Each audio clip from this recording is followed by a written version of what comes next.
Donc j'ai déjà eu mon grand écart de la jambe droite. De la jambe gauche, c'est un peu plus difficile. Et franchement, je l'ai eu pour la première fois la semaine dernière et je l'ai répété, donc c'est pas juste un coup de chance.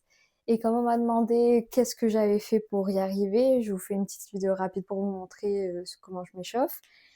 Et puis, si jamais, je referai une vidéo plus longue si ça intéresse.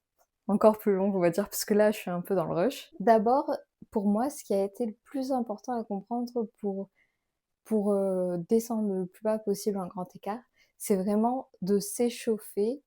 Et ce qui veut dire pas faire seulement des étirements statiques, c'est-à-dire rester en position comme ça. J'ai eu des meilleurs résultats, par exemple, quand je courais ou quand je faisais des jumping jacks juste avant de m'échauffer, de m'entraîner au grand écart.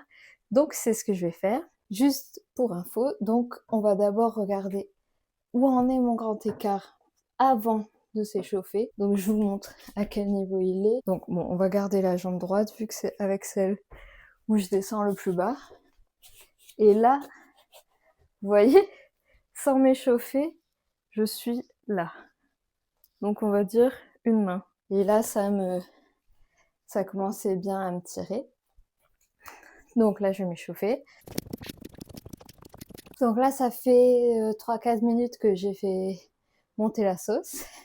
Donc vous pouvez faire par exemple des levées de genoux, des talons fesses, de la corde à sauter, des jumping jacks, tout ce type de mouvement un peu cardio. Et je reprends mon souffle. Ensuite, on va passer au sol. Déjà, je vais voir si ça a déjà un petit peu fonctionné ou pas du tout. Hop. Bon, là, ça a déjà un petit peu descendu pour mon grand écart.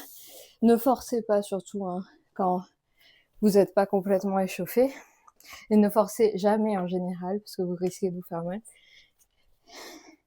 Juste arriver à un moment où vous sentiez une petite tension, mais que vous ne ressentez pas vraiment de douleur. Sinon, bah, vous risquez de vous blesser et ça en vaut pas la peine. Ensuite, je continue avec les étirements. Ce que je fais, c'est des étirements quand même un petit peu dynamiques aussi pour continuer. Je commence par faire cet étirement et je le tire aussi comme ça avec la jambe tendue. Je vais pas trop compter le nombre de reps, mais quand vous sentez que vous en pouvez plus ou que vous avez envie de faire autre chose, vous pouvez vous arrêter. Ensuite, le deuxième que j'aime bien faire, c'est de relever la jambe derrière. Et franchement, je sais pas si je fais quelque chose de correct. Je vous dis juste comment je m'étire. Je suis pas là pour de la gymnastique. En tenant le pied si vous y arrivez. Je vais faire quand même le jump entre temps ici. Vous pouvez aussi, si vous le sentez bien, faire quelques étirements statiques, donc dans cette position par exemple. Essayez de descendre sur les coudes.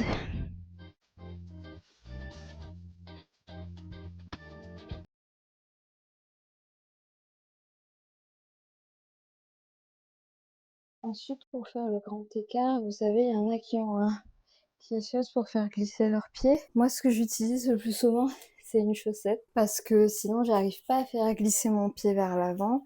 Donc, vous prenez une chaussette, un tissu, un torchon, un papier, j'en sais rien, quelque chose qui vous permette de glisser sur le sol. Et je passe au grand écart. Et là, je vais rester un petit moment. Apparemment, 30 secondes, ça suffit pour les étirements. Je vais pas me faire trop de violence. J'essaie un petit peu de descendre. Et ça va se faire progressivement. Je vais le faire plusieurs fois. Et petit à petit, je vais descendre. J'espère jusqu'au grand écart. Et c'est parti. Pour un deuxième tour, je sais pas combien de tours ça va me prendre pour descendre jusqu'à tout en bas et toucher. On va voir. Donc ça, c'est numéro 2.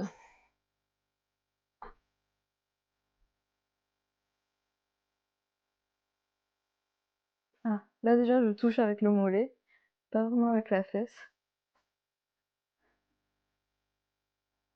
J'essaye de rester un petit peu.